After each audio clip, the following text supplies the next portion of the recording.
ورسوله. اللهم صل وسلم وبارك على سيدنا محمد الفاتح لما أغلق والخاتم لما سبق ناصر الحق بالحق والهدي إلى صراطك المستقيم.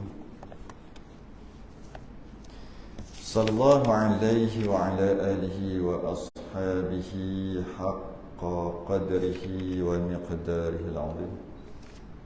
اللهم نور بالكتاب بصري وأطلق بلساني واشرح به صدري واستعمل به جسدي بحولك وقوتك فإنه لا حول ولا قوة إلا بك سبحانك لا علم لنا إلا ما علمتنا إنك أنت العليم الحكيم ولا حول ولا قوة إلا بالله العلي العظيم. Amma ba'du, alhamdulillah, kita rafa'kan kesyukuran. Pada malam ni sambung kitab Majmu' Salasi Rasail.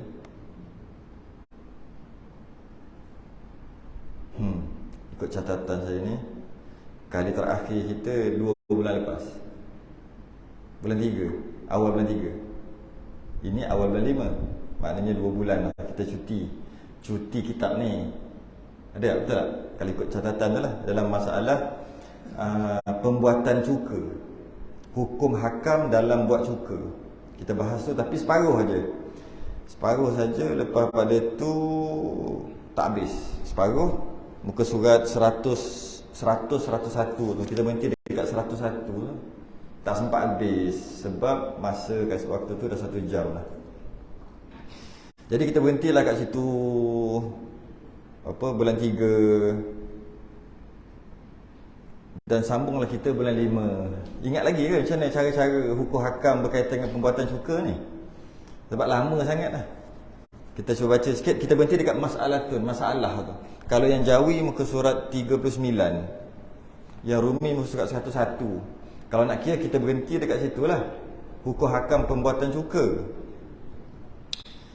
Kalau nak kira kita berhenti kat situ. Ya, 101. Jawi 39. Dekat 1, 2, 3, 4, 5, 6, 7, 8, 9, 10, 11. Sebelah daripada bawah.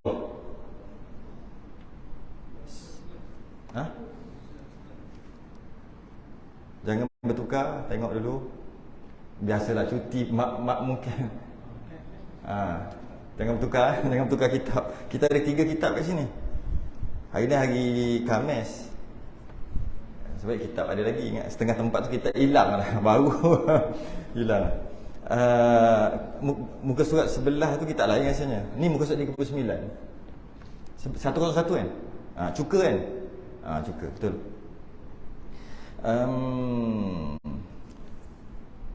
Okey.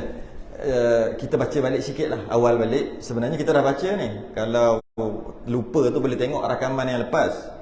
Macam mana pun saya rasa elok kita baca sikit kita ulang balik. 2 bulan ni tangguh. 2 bulan. Qala al-mu'allif, kalau tak faham ataupun tak perlukan penjelasan yang lebih, kena tengok rakaman lepas lah. Sebab saya cuma baca sekali lalu je. Faslun, ini satu fasal, ini satu caraian pada menyatakan membuat akan cuka, cara buat cuka ataupun hukum hakam buat cuka ni. Dan iaitu dibuat orang akan dia daripada nira nipah atau kelapa, atau daripada air buah rambai yang masam. Itu asalnya lah. Kalau kita dekat negara kita ni, nira nipah, nira kelapa, yang orang panggil tuak tu, ataupun air buah rambai. Ataupun selain daripada tu macam-macam lagi ada. Antaranya boleh pakai kurma, apple, beras, bali, jagung, tebu, air tebu tu, macam-macam. Cuma dia bagi contoh 3 kat sini. Daripada cecair inilah jadinya cuka nanti. Aku kata cuka kurma, macam mana dia buat? Daripada cecair kurma tu, dia ambil air, dia ambil kurma, campur air sikit, lepas tu jadi air lah, kita panggil air kurma. Kemudian dimasamkan tu. Dimasamkan, ditaruh. Dan baca, dan jika pada negeri Arab, maka dia ambil daripada air buah zabib dan tamar, yang kismis tu lah. Ataupun anggur tu, dan tamar, buah kurma lah. Kemudian ditaruh akan dia hingga jadi arak. Ditaruh akan apa? Ditaruh akan air tadi, air zabib, air tamar, ataupun air rambai, air nira dan sebagainya, air tebu sebagainya, hingga jadi arak. Maksudnya hingga jadi masam. Masam tu arak lah. Maka manakala terbalik ia, bila dia bertukar, terbalik tu bertukar, ia jadi cuka dengan sendirinya. Sebab kita biar lama-lama, maka masa mungkin beberapa bulan, dia bertukar daripada air yang sedap diminum kepada air yang busuk masam, yang kita panggil arak, najis tu. Kemudian kita biar lagi sehingga dia jadi cuka, maka jadi suci ia. Okay. Dan yang dinamai akan arak itu, tiap-tiap yang cair lagi mabuk. Arak iaitu najis, haram dimakan akan dia. Walaupun asal dia tu nira, asal dia air tebu, asal dia air kelapa, asal dia air kurma dan sebagainya, tapi bila jadi masam, namanya arak. Bila arak haram dan najis dan haram untuk dimakan, diminum. Ni kita bahas panjang ni. Dan bermula segala syarat suci itu 3. Kita cerita 2 bulan lepas ni. Syarat suci, macam mana satu air cecair yang suci kemudian dibiarkan hingga jadi arak, haram dan najis, kemudian dibiarkan jadi cuka dan suci. Macam mana tu? Apa syarat-syaratnya? Ni syarat dia. 3 syarat nak jadi arak tadi tu jadi suci, iaitu jadi cuka tadi. Syarat dia. Pertama, disuci akan air nira daripada segala hampasnya dan sampah dan segala binatang dengan ditapis akan dia hingga bersih. Awal-awal lagi tu, air nira ke, nira nipah ke, nira kelapa ke tuak, ataupun air tebu ke, air kelapa, air perahan tadi tu, pertama, jangan ada dia punya hampas. Jangan ada dia punya tangkai, biji dan sebagainya dalam tu. Kena tapis dulu. Bila tapis, sedap diminum, ya. Kemudian dibiarkan beberapa minggu, dia jadi masam, arak, najis. Kemudian dibiar lagi beberapa minggu, dia jadi cuka dan halal, suci. Okey. Cuma awal-awal lagi tu tak boleh ada tangkai, biji, hampas dan sebagainya lah. Maknanya tapis air saja awal-awal tadi. Jika awal-awal tadi ada biji, ada tangkai, kemudian bertukar jadi arak, najis lah. Ketika air nira tadi ataupun air perahan buah-buahan, ada biji, ada tangkai, boleh minum sebab dia air buah-buahan. Bila dibiarkan dia jadi arak, dia jadi masam, dia jadi mabuk, waktu tu najis. Bila dia jadi najis, automatik biji dia, tangkai dia jadi najis juga. Sedangkan tangkai itu bukan air. Sebab dia duduk dalam air nira tadi, dalam air perahan tadi. Bila cecair itu bertukar jadi najis, bertukar jadi arak, secara automatik tangkai tadi yang duduk dalam tu terkena arak, terkena najis. Kemudian biar beberapa minggu, dia bertukar jadi cuka. Cecair itu bertukar jadi cuka. Tapi tu biji dia, tangkai dia tu dia panggil mutanajis. Maka biji dia tadi tu yang kena najis arak tadi, walaupun dia telah bertukar jadi cuka yang suci, cuka tu jadi najis kerana bersentuh dengan tangkai atau biji tadi. Sebab tu kena tapis dulu. Ini kita jolah panjang lebar yang baru ni, 2 bulan lepas. Jadi saya buat secara sekali lalu je lah. Kedua, syarat pertama, jangan ada benda lain dalam tu. Jangan ada tangkai, biji dan sebagainya hampas dalam air nira awal-awal tu. Yang kedua, jangan dibubuh akan suatu ain di dalamnya atau jatuh ia hingga jadi cuka. Jangan bubuh sesuatu. Ambil bubuh paku, ada orang bubuh nasi, ada orang bubuh kulit daun, kulit pokok, kulit batang tu, ketereh tu, terai tu ataupun gajus tu, kulit tu, ambil kulit tu bubuh dalam air nira awal-awal lagi, ketika tak jadi najis lagi tu. Dia bubuh. Ada beberapa petua lah nak bagi cepat dan sebagainya. Jangan bubuh apa-apa. Ada orang bubuh cecair, chemical. Ketika mana ni? Ketika nira, ketika halal, ketika suci. Jangan bubuh. Kalau bubuh, bila dia jadi arak, najis. Bila dia bertukar jadi cuka, najis juga. Sebab tu tak boleh bubuh. Walaupun yang dibubuh, yang diletak tu tangkai dan biji dia sekalipun, hampas dia sekalipun, dia panggil. Cuma kalau lah dia ada sikit-sikit, maka dia maaf lah. Kalau ada sikit-sikit, maaf. Maksud sikit-sikit tu yang tak boleh dia elak, maka di situ dia maaf. Tak silap orang putih panggil mother. Apa tahu cuka sini? Mother dia panggil, mak lah. Kalau nak beli cuka, with mother tu situ. Bersama apa? Betul tak? Kesalahan. Saya rasa je lah. Kan ada kan? Dia kata kalau dia nak jual tu, with mother kata, mak. Rupanya mother tu maksud dia punya hampas ataupun dia punya benda lah tu. Jika perkara benda tu sikit dan memang dia bukan hampas sungguh, dia cuma jadi bukan. Dia ada satu hampas tu hampas sungguh. Satu lagi dia bukan hampas, tengok elok aja. Bila kita biar lama dia terendam, dia ada macam selut tak selut. Mother juga ada panggil tu. Yang tu okey. Yang ni tak nak hampas sungguh.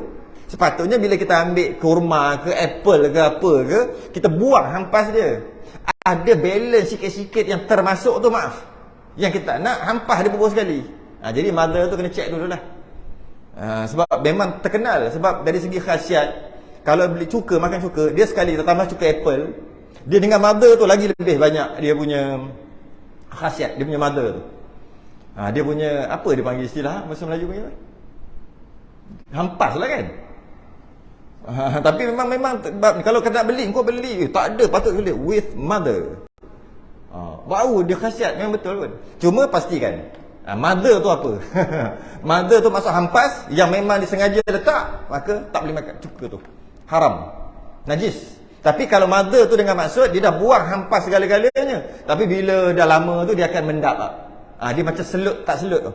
Dia punya yang itu okey. Itu tak boleh dia elak, maka dia maaf. Itu boleh. Jadi jangan letak sesuatu di dalam cuka ketika sebelum jadi cuka, iaitu ketika nira lagi, ketika air buah-buahan, air apple lagi, air anggur, ketika itu jangan bubuh sesuatu. Dengan dia bubuh sesuatu, bila jadi cuka nanti cuka najis. Risau kita cuka. Makan cuka bagus, makan cuka sunnah sebagainya. Tapi bila kita tengok Allah, orang buat tu macam mana? Orang yang buat tu tiada mengapa dibubuh air mawar atau madu. Dikecualikan buah air mawar, madu tak apa kalau nak bubuh dalam dia. Kerana elok dan baik baunya dengan syarat dibubuh akan dia dahulu sebelum jadi arak. Maknanya masa bubuh, masa jadi nira lagi, masa air perahan tu boleh bubuh. Syarat ketiga, jangan dibubuh akan nira ke dalam bejana bekas arak dengan tiada membasuh akan dia. Ni kita akan bincang sekejap lagi. Ni kita dah bincang 2 bulan lepas ni. Dan yang keempat, syarat yang ketiga ni kita akan bincang kejap lagi. Dan syarat yang keempat, setengah ulama' dan kata setengah ulama' 4 syarat, bukan 3, 4. Dan iaitu syarat apa ni? Syarat daripada air perahan jadi najis, kemudian jadi cuka tu boleh makan suci. Syarat tu, syarat nak jadi arak tu nak jadi suci. Syarat yang keempat, iaitu menguap ia dengan sendirinya. Dia bertukar tu jadi sendiri. Naturally. Bukan dipaksa untuk dia bertukar. Dia bertukar daripada nira kepada arak dengan sendiri, arak kepada cuka dengan sendiri. Bukan kita paksa dia. Bagaimana cara untuk memaksa nira jadi arak jadi cuka? Memaksa, mencepatkan dia. Antaranya dengan letak apa-apa chemical. Bahasa kita panggil ubat tu lah. Bubur ubat yang putih tu, cepat dia jadi. Kalau tidak kena tunggu berbulan. Kalau buat ni nak jual ni, nak berniaga ni, bila nak bertukar? Tunggu, tak bertukar-tukar. Dah bertukar pula jadi arak berbuih-buih. Tunggu, duk masam lagi, duk bau masam lagi. Bila nak hilang? Bila nak kaya kalau macam ni? Akhir sekali dia bubuh lah. Beli ubat ni kat kedai dia jual. Beli ubat, bubuh. Sepatutnya memakan masa 3 bulan, jadi makan masa 2 minggu dah jadi suka. Dia paksa. Maka bila jadi cuka, najis. Sebab tu cuka adalah satu makanan yang mesti ada tanda halal. Kalau macam karipap apa tak ada tanda halal, tak apa sangat. Tapi kalau cuka mesti kena ada. Sangat penting dia ada benda ni.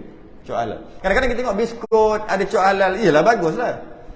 Biskut dengan cuka lebih penting untuk dicopkan dia halal atau tidak. Sebab sikit aja jadi najis.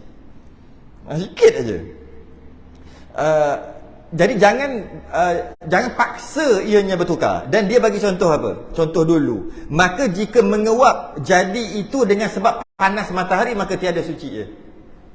Maksudnya antara cara untuk mempercepatkan bertukar daripada nira kepada arak adalah dengan letak tengah panas. Bila letak tengah panas, sepatutnya makan masa 3 minggu, jadi makan masa seminggu aja dah bertukar dah. Kerana kepanasan tadi. Lepas pada tu dah jadi arak, letak lagi tengah panas, maka arak bertukar jadi cuka lagi cepat. Dia letak tengah panas. Maka setengah ulama kata, bila dia kata setengah ulama, mana khilaf ulama? Setengah ulama kata 4 syarat. Yang syarat yang keempat adalah tak boleh letak dekat cahaya matahari. Setengah ulama kata boleh letak. Sebab kita letak je dekat cahaya matahari, kita tak paksa dia berubah. Berbeza dengan kita bubuh apa-apa alat, kita bubuh ubat-ubat itu memang paksa sungguh. Ini letak kat cahaya matahari je. Sebab tu ulama khilaf kat situ. Dia sebaiknya janganlah, kan ada khilaf. Jadi 4 syarat ni kalau tidak dipenuhi, maka cuka kita tu najis. Kita duk makan najis. Dengan niat sunnah, dosa kita makan. Sekarang sunnah kan, makan Nabi makan cuka ni. Makan cuka. Rupanya duduk makan benda najis, benda haram. Sebab apa? Sebab pembuatan yang tak cukup 4. Kita ulang balik. Apa ulama kata? Syarat yang pertama, jangan ada hampas dia, tangkai dia, biji dia, apa-apa tu lah. Kena tapis sungguh. Setelah tapis sungguh, ada juga sikit-sikit yang terlepas, maka maaf. Bila dah tapis sungguh-sungguh, tiba-tiba setelah beberapa lama dia jadi mendap, ada juga sikit-sikit, dia maaf. Satu syarat pertama. Yang kedua, jangan bubuh sesuatu. Paku ke apa ke, macam-macam lah. Bubuh sesuatu, ubat ke, untuk mempercepatkan dia. Tak boleh bubuh sesuatu. Dia kena bertukar itu secara semula jadi, daripada air perahan kepada arak kepada cuka semula jadi, tanpa campur tangan manusia, tanpa usaha manusia di situ. Syarat kedua. Syarat ketiga, kita akan bincang sekejap lagi, dia sebut sini, jangan dibubuh akan nira ke dalam bejana bekas arak yang tiada membasuhkan dia. Sekejap lagi ni, panjang bab ni. Yang keempat adalah khilaf ulama yang keempat, iaitu jangan letak dekat cahaya matahari. Tapi kalau letak juga, tak apa, ada khilaf, makanlah. Sebaiknya elakkan. Okey. Ya.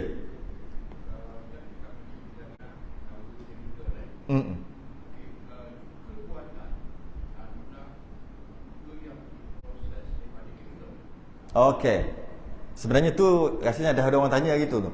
Dia gini, yang kata cuka-cuka ni, cuka yang original, cuka yang dibuat daripada perahan. Cuka yang harga RM1, RM2 tu, itu tak apa. Itu bukan cuka sebenarnya. Itu dia campur chemical. Itu bukan cuka. Yang cuka berapa ringgit? RM2-3 tu kan?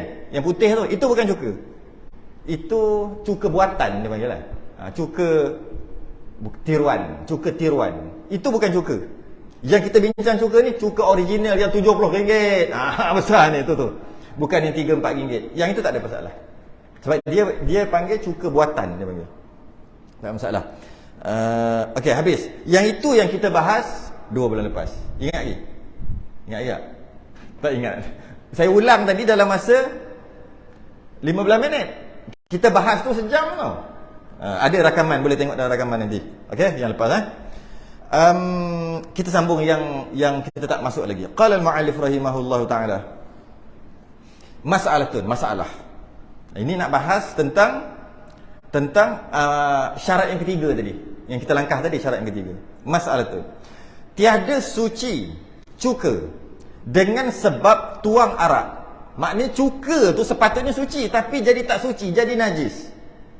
Kerana dia langgar syarat yang ketiga. Dengan sebab tuang akan arak. Ya, kita kadang-kadang bila kita dengar arak ni, tak seronok dengar. Kita macam minum arak pula. Arak ni perkara yang memabukkan, cecair yang memabukkan, arak lah.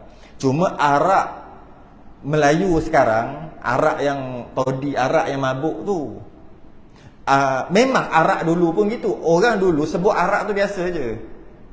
Maksud arak adalah satu cecair yang daripada perahan air buah-buahan, dia jadi arak, kemudian dia jadi cuka. Bila kita sebut arak, kita nampak ianya negatif. Sebenarnya arak ni ialah memang negatif, tapi lepas pada tu dia jadi cuka. Yang kita duk makan cuka-cuka tu, itulah asalnya daripada arak. Jadi sebut arak. Tak sedap dengar. Itu bahasa sekarang lah. Tiada suci dengan sebab dulu dia panggil cecair gila. Saya ingat lagi tok guru tua dulu, tahun 90-an dia panggil, bila cecair air nira tadi jadi gila, dia kata. Jadi gila. Dia berbuih tu. Orang dulu, orang kampung panggil gila. Kita panggil arak. Apa dia sebut kat sini? Tiada suci cuka. Dah jadi cuka tapi najis juga. Haram makan, berdosa makan. Dengan sebab tuang, masa dalam pembuatan arak tadi, pembuatan cuka tadi, tuang akan arak yang lain di dalam bejana bekas arak yang dahulu.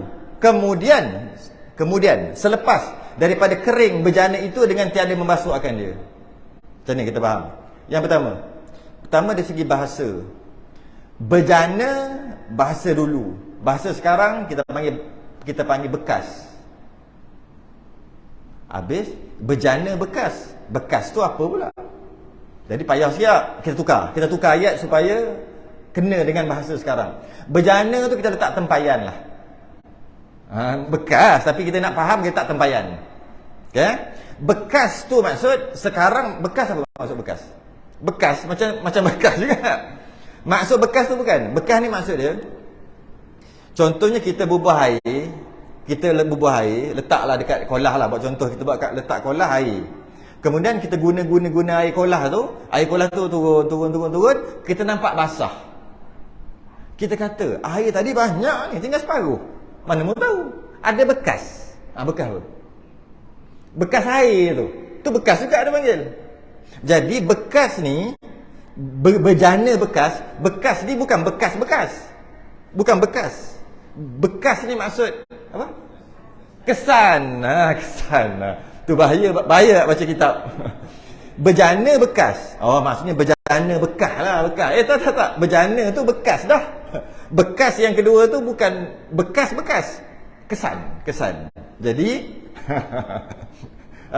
jadi cuka tu jadi tak suci, cuka tu jadi najis dengan sebab tuang akan arak. Ketika dia jadi mula-mula kan air perahan, kemudian dia jadi arak selang beberapa lama. Masa jadi arak tu kata ni, dia tuang arak yang lain. Dah jadi arak, dia ambil arak daripada bejana yang lain, tempayan yang lain dia tuang. Okay, dia tuang di dalam bejana bekas arak yang dahulu, kemudian yang dahulu macam mana? Yang sebelum. Bekas arak yang dahulu, kemudian. Dahlah dulu, kemudian pula. Dulu ke kemudian? Dulu, kemudian tu selepas. Daripada kering bejana itu dengan tiada membasuhkan dia. Jadi kemudian ni maksud selepas, dahulu tu maksud sebelum. Jadi kita nak faham dia kata apa? Ada dua bekas. Bila disebut masalah, memang kena fikir. Masalah kan? Buat masalah. Ada dua bekas. Dua-dua air perahan buah-buahan. Kemudian dua-dua dah jadi arak. Kemudian yang satu lagi, yang satu tu dia ambil. Dia biarkan. Kemudian dia ambil arak tadi tu, dia campur dengan arak satu lagi. Okey, selesai. Kita bukan nak cerita yang campur tu, kita nak cerita bekas tu. Bekas yang daripada tuang tu, ada bekas. Bekas tu. Tempayan pun bekas. Jadi kesan daripada arak yang setelah dituang. Dia kata kat sini, dengan tiada membasuhkan dia. Kalau tak basuh. Lepas dah, ni arak banyak, arak ni. Kita nak buat cuka banyak ni. Ambil, dia pun tuang. Tuang sebab nak satukan ketika arak. Tak ada masalah. Kemudian adalah bekas yang dia tak basuh pun. Betul? Dia tak basuh pun. Tak ke tepi. Lepas tu ada air buah lain nak sampai. Dia kata kalau kita basuh bekas tu, nanti jadi arak juga. Basuh apa? Dia pun ambil air perahan tadi, buah tadi, dia bubuhlah dalam bekas tadi. Ini biasa orang kafir buat ini. Sebab dia tak pentingkan tu. Dan dia kata akhirnya dia jadi, logiknya memang dia akan jadi arak juga nanti. Air buah ni dia letaklah dalam bekas tadi, dalam tempayan yang ada bekas arak yang tidak dibasuh. Tak. Bila dia letak, dia kata kat sini, maka najis. Kalau nak fikir logik, sama je. Tapi tak boleh. Jadi kita agak-agak orang yang buat cuka, yang import lah kot, tak tahulah, mungkin juga orang yang buat cuka ni agaknya lah dia tahu ke benda ni. Sebab dia ni arak banyak ni, lepas tu tiba-tiba ada pula, dapat pula air tebu ke, dapat pula perahan-perahan ni. Nak letak kat mana ni? Okey, yang ni ada separuh ni, gabunglah dua ni. Letak kat tepi, tolak letak tepi ni. Lepas tu ada 3-4 bekas ni. 4 bekas tu dah jadi arak, dah tuang dah. Nak basuh ke?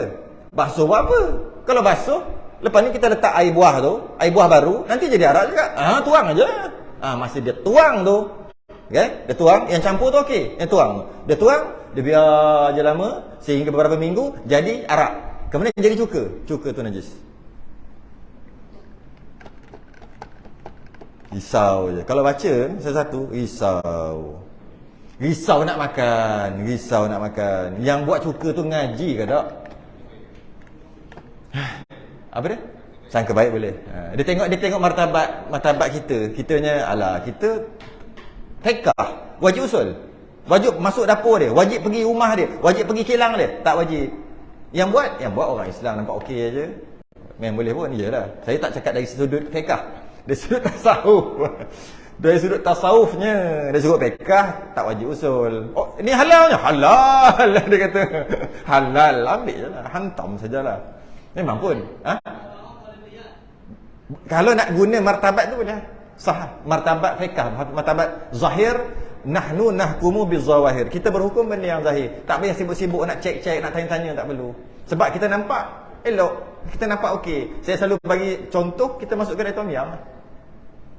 Masuk kedai tom yam, kita tanya, ayam sembelih tak? Tanya. So ayam satu, yang ayam sembelih kejap-kejap. Ayam yang kat sini sembelih ke tak? Pernah tak kita tanya bila kita masuk kedai tom yam? Tak pernah kan? Kenapa? Sangka baik. Fiqh, boleh lah, lepas lah. Sama lah macam suka tadi. Sama. Cuma kalau orang kafir buat Habsain. Jenama dia. Takkan sangka baik juga.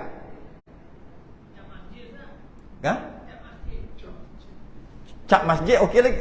Cap masjid. Tak. Siapa yang buat syarikat tu? Cap boleh letak cap macam-macam. Dulu Pau Ahmad kecoh kejap. Pau Ahmad sekali, Ahmad tak sunat. Setakat cap okey lagi. Tengok dia punya pengeluar panggil, pengeluar dia. Negara yang daripada negara mana ni? Arab. Arab. Padahal Arab ramai je jahanam, tapi negara Islam. Maka zahirnya boleh lah.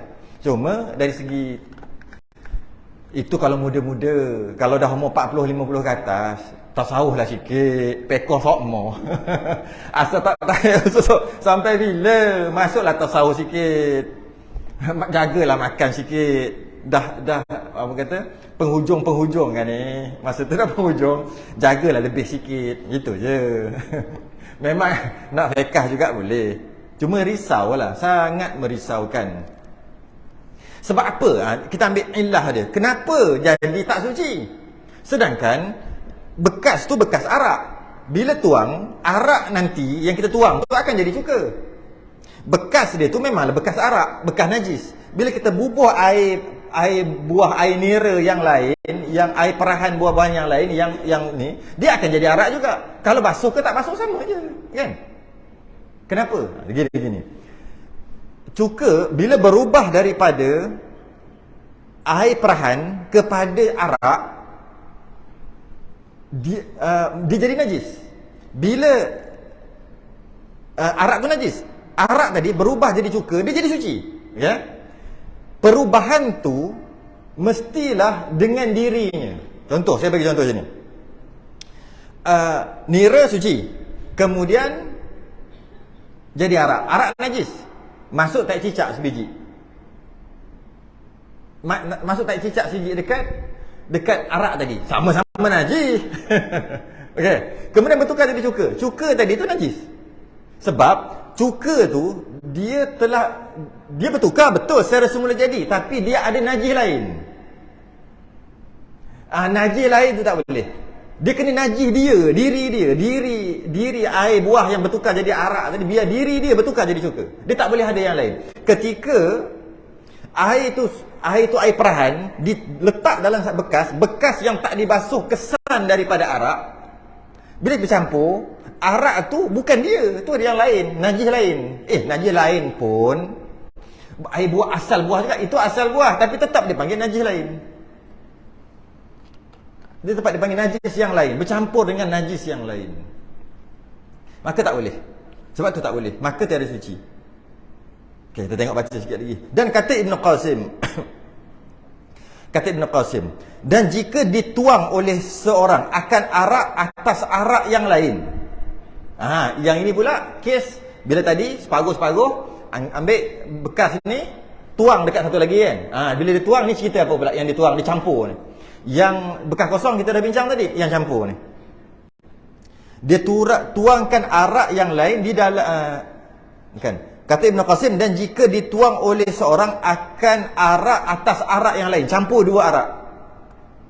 Daripada ketiadaan tenggelam bekas arak yang pertama dengan sebab menidihnya, maka bahawasanya suci ia dengan jadi cuka.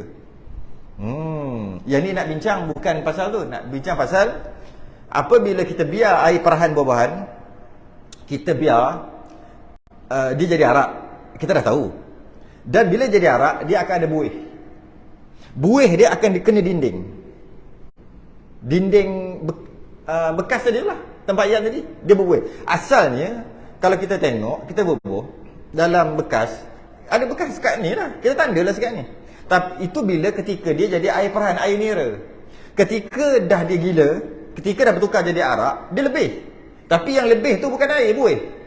Tapi tetap buih najis juga. Bila dia kena kat tepi ni. Okey. Kemudian dia tambah arak yang lain. Bila dia tambah arak yang lain, dia kata kat sini terhapus tak? Ketiadaan tenggelam bekas arak yang pertama dengan menidihnya. Menidih tu mendidih. Maksud mendidih tu bukan masak. Maksudnya tu lah yang tadi blub tu, yang buih tu. Dia tak tutup habis. Kalau dia masuk arak yang lain dalam bekas arak, yang mana bekas arak tu dia tutup, hapus bekas buih tu, selesai, tak ada masalah, sah, tak ada masalah, maksudnya suci. Sekarang ni dia kata bila dia masuk arak, dia masuk arak tu sikit je campur, tak hapus pun, tak tertutup pun bekas buih yang tadi. Ketika jadi arak, buih tu tak hapus, tak penuh pun, dia kata suci juga. Tu nak beritahu Ibn Qasim kata suci juga. Kalau fikir logiknya,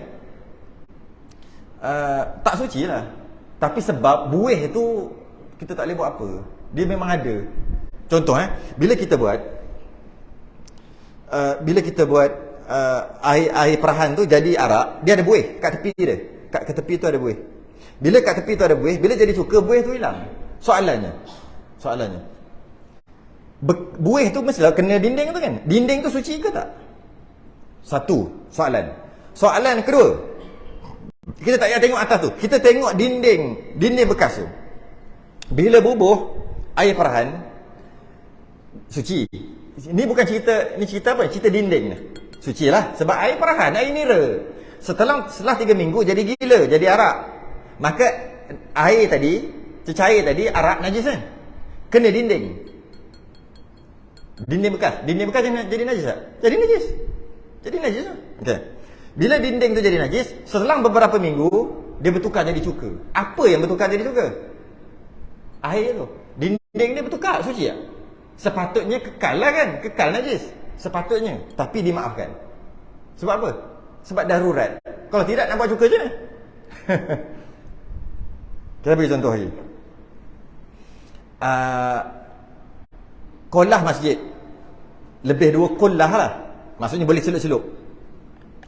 Kolah masjid lebih 2 kolah. Masuk babi. Ambil babi tu senang. Nak bagi contoh, nanti kalau sebut tikuh, dia kata kalau kucing. Kalau tu tak buat, kita ambil babi terus, mughallazah terus. Masuk. Masuk. Bila masuk, mati anak babi. Merah lagi, comel. Hidung naik ke atas. Okay. Bila masuk, kita nak faham pekah. Bila masuk, air lebih 2 kolah. Lebih 2 kolah. Air dalam kolah yang lebih 2 kolah. Masuk babi. Dia ingat dia boleh berenang. Sekali dia matilah. Bila dia mati dalam tu, air tu jadi mutan najis tak? Tak. Air lebih 2 kolah. Jadi air najis lah, mereka kata mutan najis tak? Ataupun air najis tak? Tak. Sebab dia lebih 2 kolah, air tu kuat. Untuk berubah, untuk bertukar, air tadi nak kata najis, dia mesti berubah bau, warna ataupun rasa. Bau, tak ada bau babi pun. Rasa, tak ada rasa babi pun. Warna tak ada warna babi pun. Warna air putih. Maka boleh ambil wuduk, boleh ambil wuduk. Boleh ambil wuduk. Babi nak datang tolak dia jauh. Duduk di sana. Boleh. Okey. Boleh. Tu hukum. Kita bukan cerita apa, kita cerita hukum. Kalau ada basuh dengan air tanah nanti buang air tu, ni hukum. Okey? Walaupun tak dibuang najis mughallazah tu, tetap tak ada masalah. Selagi tak berubah air tu. Berubah, bau busuk ni. Mutan najis habis. Bukan mutan najis biasa. Mutan najis yang jenis mughallazah, yang nak settle dia kena basuh dengan air tanah. Salah satunya kan. Okey. Sekarang dia tak berubah.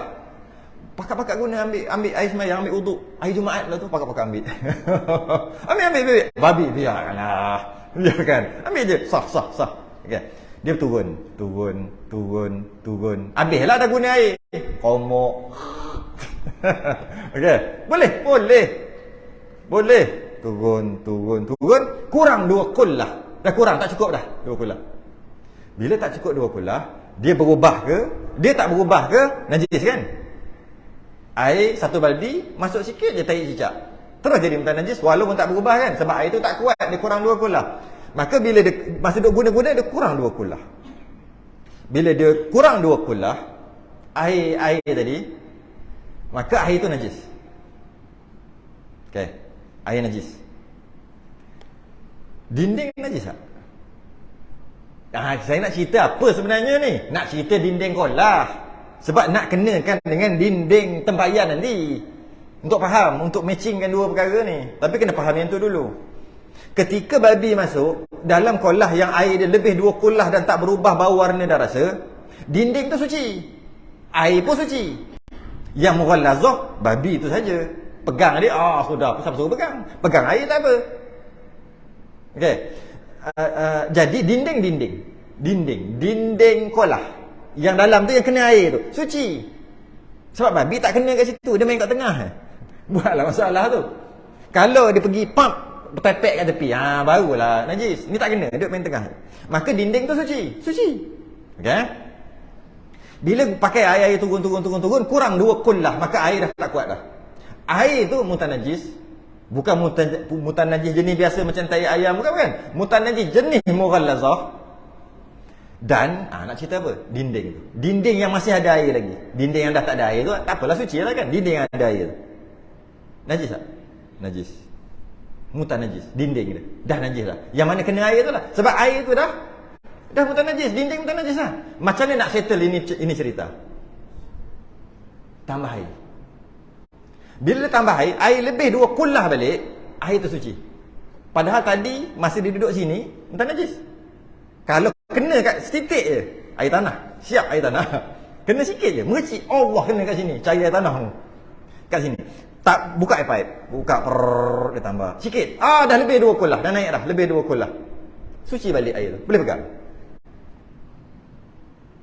Lepas tu turun balik, najis balik. Jadi sentiasalah letak dia duduk sini.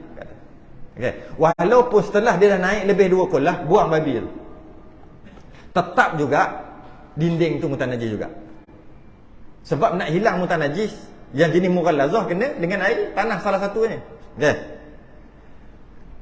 Bila naik, kemudian dia turun. Bila dia turun, dinding kekal. Mutan najis kekal, tapi air bila lebih 2 kullah, air tu suci.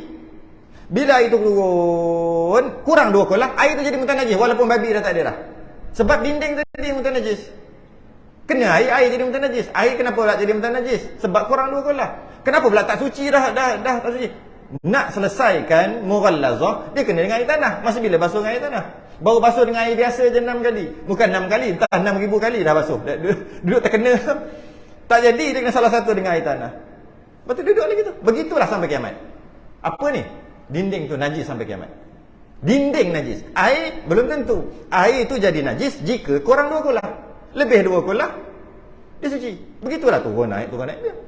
Maka AJK Masjid sentiasa memenuhkan kolah. Maka sentiasalah air itu suci. Dan sentiasalah dinding tu mutan najis. Sampai bila? Sampai kiamat. Babi tak ada. Okay. Kenapa jadi hukum gitu? Kerana dia tak darurat. Tak darurat pun. Macam mana nak settle? Ada 2 cara nak settle. Macam mana? Cara pertama, ambil tanah, air tanah ke apa, baling dalam tu. Jadi keruh tak? Selesai dah. Habis 6 kali, tak payah 6 kali. Dah 6,000 kali dah kena air tu. Tak ada masalah. Ambil, baling tanah, jadi dia keruh. Bila dia keruh, dinding automatik suci. Air memang suci pun, lebih dulu pun lah. Itu satu cara. Cara yang kedua, buang air, ambil, jiruh. Itu memang biasa orang buat gitu lah. Padahal baling air tanah. Bila baling air tanah, air jadi keruh, orang tak nak pakai juga. Buang juga. Dia kata, baik aku buang siap-siap. Macam itulah. Okey. Kenapa hukumnya sampai kiamat jadi gitu? Nak selesai musim air tanah tadi tu. Dinding kekal najis, kekal mutanajis selagi tak kena air tanah. Kenapa kekal begitu? Walaupun dah tak ada dah ni. Najis dah tak ada dah. Air suci. Tapi dinding kekal mutanajis. Kenapa jadi gitu? Kerana bukan darurat. Boleh buat. Tapi kalau cuka, dinding cuka, asalnya air perahan buah, suci, kemudian bertukar jadi arak setelah 3 minggu. Dinding tu, macam mana nak buat? Kalau jadi arak, jadi najis, dalam keadaan dinding tu suci juga, macam mana nak buat? Boleh? Macam mana nak buat cuka dalam keadaan ketika jadi arak, dia tak kena dinding? Dinding bekas. Boleh buat? Tak boleh. Itu darurat. Itu yang panggil. Maka dinding itu suci kerana darurat. Kalau tidak, tak boleh nak makan cuka lah kita. Nak buat macam mana? Kita kena letak cuka tu, air perahan tu terapung-rapung. Tu je lah cara. Letak terapung. Kemudian dia bertukar jadi arak. Kemudian dia bertukar jadi cuka. Ambil. Macam mana nak bagi terapung? Boleh? Tak boleh. Jadi kena buat dalam bekas. Kalau buat dalam bekas, ketika air nira okey. Ketika jadi arak, dinding tu najis. Ketika bertukar jadi cuka jadi najis sebab dinding tu masih bila basuh. Habis tu macam mana nak buat cuka? Tak boleh. Jadi suci dengan darurat dia panggil. Dinding tu. Okey. Soalan dia yang Ibn Qasim cerita ni. Macam mana dengan buih? Buih tak berapa nak darurat ke macam mana? Buih. Sebab apabila daripada air perahan kepada jadi arak tadi, dia akan ada buih naik. Asalnya air banyak ni, tapi buih dia jadi banyak ni. Buih saja. Buih tu tetap najis juga ketika arak tu. Jadi bila lama-lama buih tu hilang, cuka tadi tenang dah balik, dah jadi cuka. Nak kira dinding tu yang buih tu najis sebenarnya. Sebab dia bukan darurat, dia darurat lah. Kalau di sini darurat lah. Sebab nak buat macam mana, tak boleh buat apa dah. Dinding sini. Dinding yang buih tu dia. Kata Ibn Qasim darurat juga. Kau tidak payah juga. Apabila bila arak tadi yang dah berbuih, lepas tu buih dia hilang. Kalau orang yang tak pernah buat cuka, dia tak boleh bayang benda ni. Buih macam mana? Buih sungguh. Buih. Kalau buka tu bau, ya Allah. Rasa bau tu dah pening. Tak payah minum arak. Bau pun dah pening. Bau masam. Lepas tu dia tak boleh tutup. Dia tak boleh tutup kemas. Saya pernah buat dulu kat pondok dulu. Konon-konon lah nak buat. Baru belajar buat. Buat waktu tu bulan Rejab. Bulan Syakban tak silap. Buat. Bubuh dalam bekas air botol tu. Air botol. Buat dalam tu. Tutup. Lepas bulan Syakban, lepas tu Ramadan cuti pondok sampai Syawal. 2 bulan baru datang balik pondok. Kena bom. Masuk-masuk, ya Allah, dinding habis. Rupanya dia ada pressure. Entah macam mana dia tolak, pecah, habis dinding. Kena samak. Tak adalah kena basuh najis. Dia ada pressure, buih dia tu. Pressure. Sebab tu dia tak boleh tutup ketat. Tak boleh tutup ketat. Jadi bila ketika arak dia ada buih. Buih dia tu naik lebih kurang 1 inci. Buih dia naik. Buih tu jadi sendiri. Dan buih tu najis lah. Pastilah air najis, buih pun najis lah. Bila beberapa lama buih tu hilang. Selang beberapa lama air tu jadi cuka. Air arak tadi jadi cuka. Buih tu kena kat tepi tu. Kalau di sini memang darurat. Sebab tak boleh buat apa dah. Kalau buih tu adakah darurat atau tidak? Darurat juga kata Ibn Qasim. Nasib baik. Sebab dia jadi sendiri. Kalau tak darurat, macam mana kita nak ambil tanpa kena tepi tu? Baru nak ambil dia berombak sikit. Tengok kat sini, Allah dah kena dinding belah sini, najis. Habis najis. Memang tak jadi juga. Allah, ya Allah, ya Allah. Macam tu sekali bahas buat cuka. Kita duk telan apa benda kita kira tu. Allah. Tak habis lagi ni. Risau. Dan jika sambung. Dan jika dikeluar akan dia kemudian daripada jadi cuka. kemudian dituang akan nira yang lain di dalamnya, maka iaitu dah faham yang tadi, sini lagi senang faham. Maka iaitu ia kerana tiada lagi najis padanya dan bejana itu mengikut suci cuka. Tu mengikut suci cuka. Bejana itu dinding bekas tadi tu asalnya najis sebab kena cecair najis. Kemudian cecair itu bertukar jadi cuka, dinding tu automatik bertukar jadi suci juga. Sedangkan hukum asal untuk menyuci najis mesti air mutlak. Masa bila basuh? Tak dia bertukar. Mengikut suci cuka. Tu mengikut suci cuka. Jadi kita tengok ni, kita kiaskan dengan babi dalam kolah masjid tadi. Air tu dia tidak mengikut dinding, tidak mengikut suci air, betul tak? Air tu lebih, maka air suci, dinding kekal mutanajis. Tapi boleh ambil air suci, dinding kekal mutanajis. Kita dapat faham, dinding itu tidak mengikut sucinya air. Dinding yang mutanajis yang kena babi tadi tu tidak mengikut sucinya air. Tapi cuka, asal arak najis, bila bertukar jadi cuka, dinding dia mengikut sucinya cuka. Tu baru ngaji fiqh.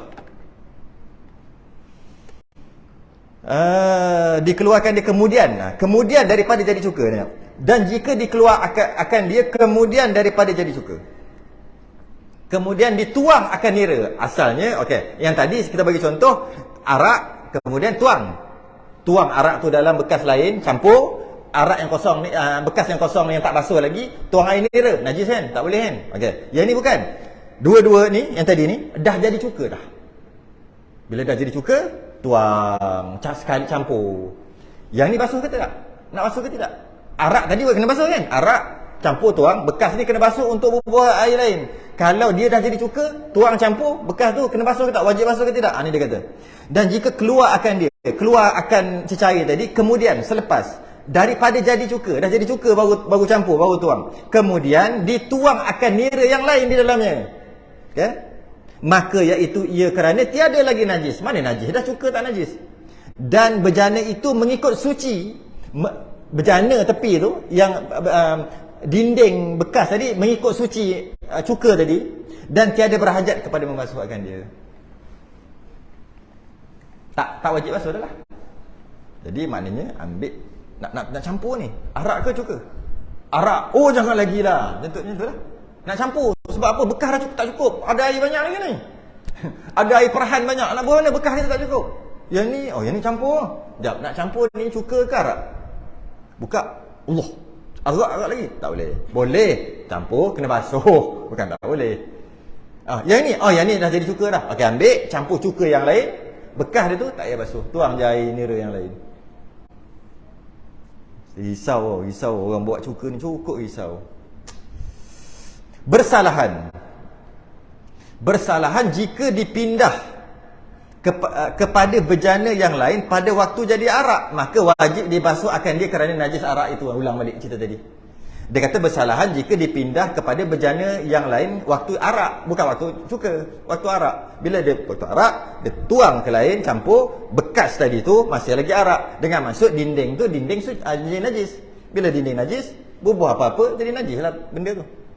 Okey.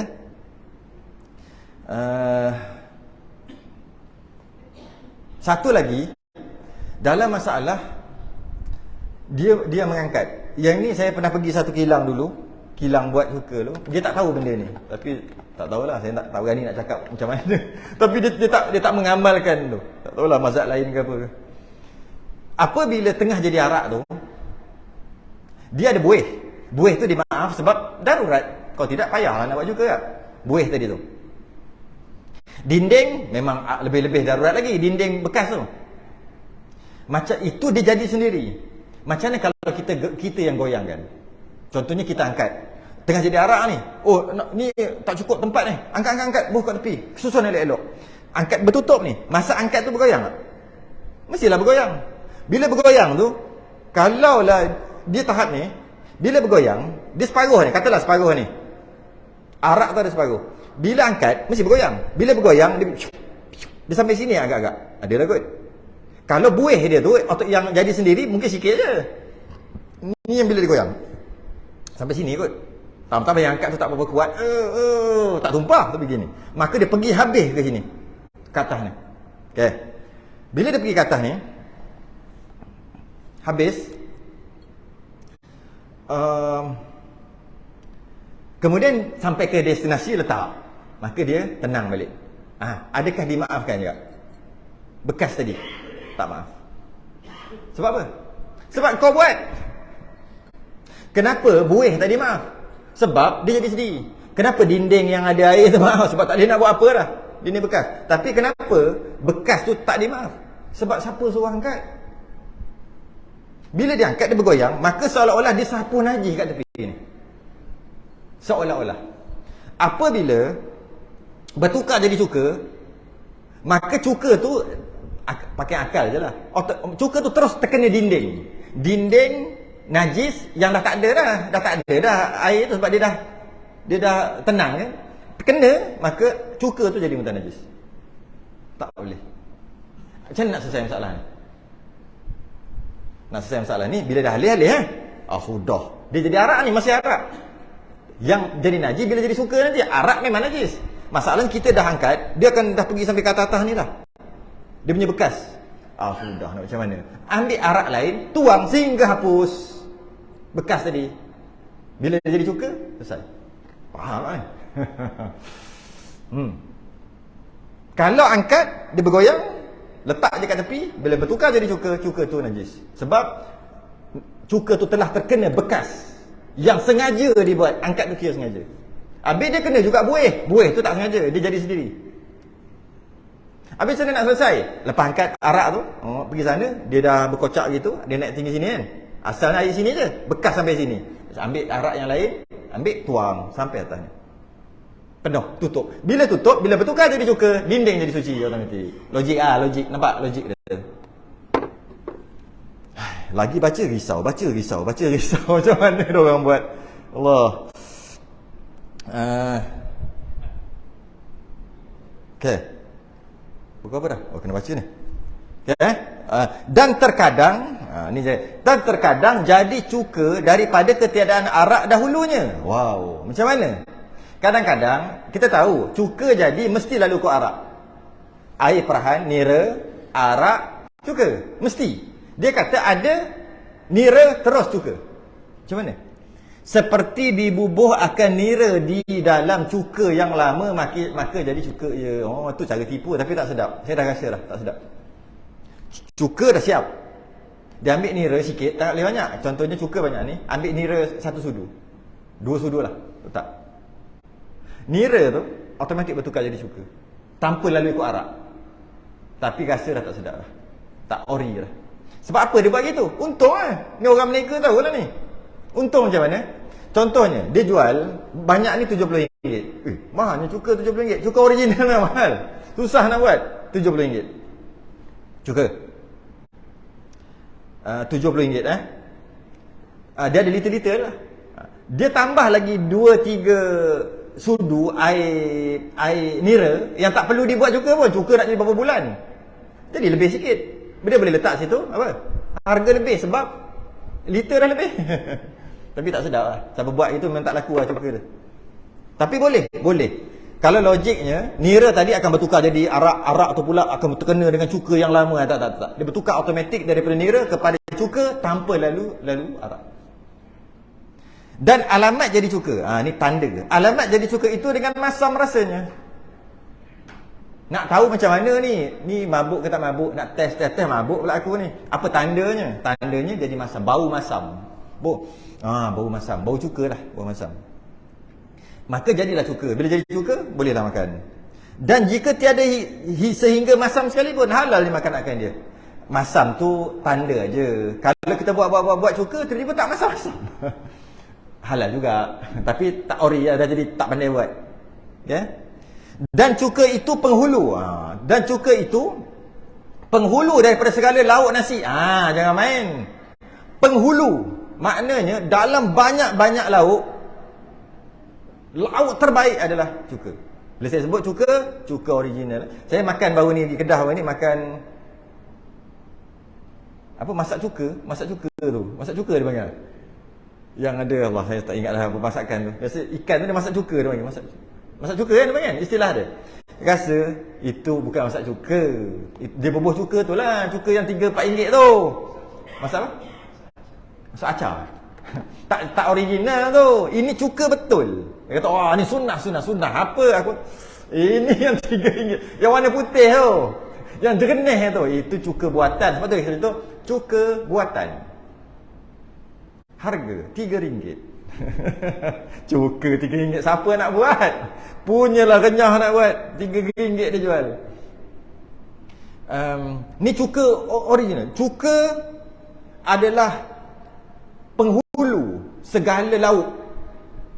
Setiap tempat dia ada makanan ruji. Ada tempat makanan dia roti. Sebab dia ada di situ gandum. Maka gandum cicah dengan cuka nombor 1. Lauk dia nombor 1. Kita makan nasi. Nasi dengan cuka nombor 1. Mesti kena rasa. Cuma buatlah cuka tu masak apa-apa. Takkan makan saja kot tak. Buatlah masakan cuka tu. Sebab dia penghulu segala lauk. Dan dia lah boleh mencegah segala penyakit perut. Apa penyakit gastrik, tak gastrik, gag apa semua dalam perut tu. Itulah ubat dia. Ubat ni cuka je. Asid tu. Asid dalam perut yang tak cukup. Bila asid tu tak cukup, menyebabkan makanan tu tak hadam dengan baik.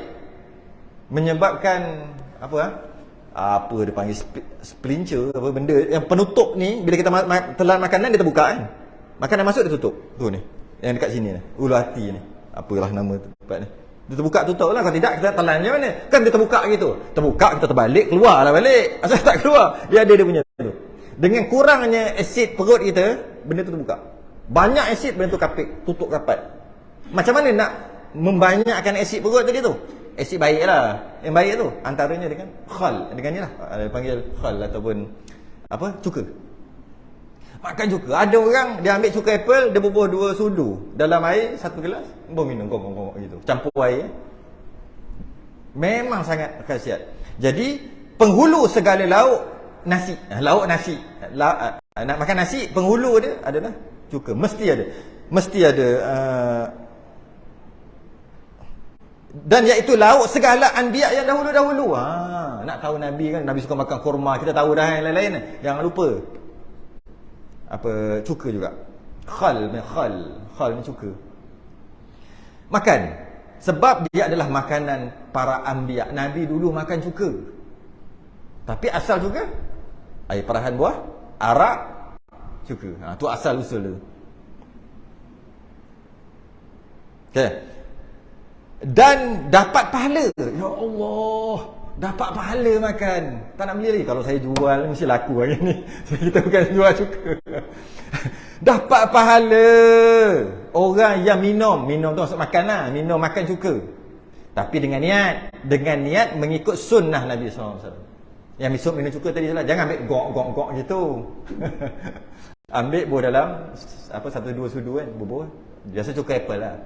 Cuka apple yang taklah mahal sangat. Dalam RM40 kot.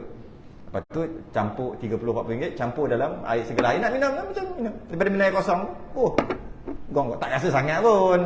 Masam-masam gitu je. Apa asal nak minum air macam ni? Ikut sunnah. Dapat pahala minum air, dapat pahala. Baru banyaklah kita minum air. Kecing pun banyak lah. Kita kecing tu. Free je, tak dapat pahala pun. Buat macam tu dapat pahala.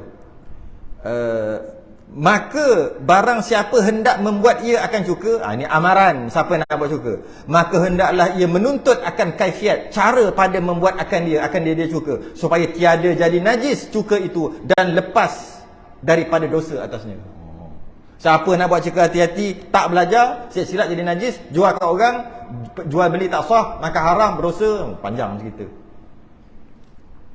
Dan faham olehmu akan masalah mengerjakan cuka seperti masalah amalan ibadah juga. Nak faham cuka ni, fahamlah macam mana. Nak faham tahiyat macam mana, ibadah-ibadah macam mana, puasa macam mana, macam tu juga kena faham. Sebab dia syariat juga. Wallahu a'lam. Sebab dia ada kena-mengena dengan dosa pahala. Maka belajar. Habis bab cuka. Masuk kita fasal bersuci daripada segala najis. Bersuci daripada segala najis.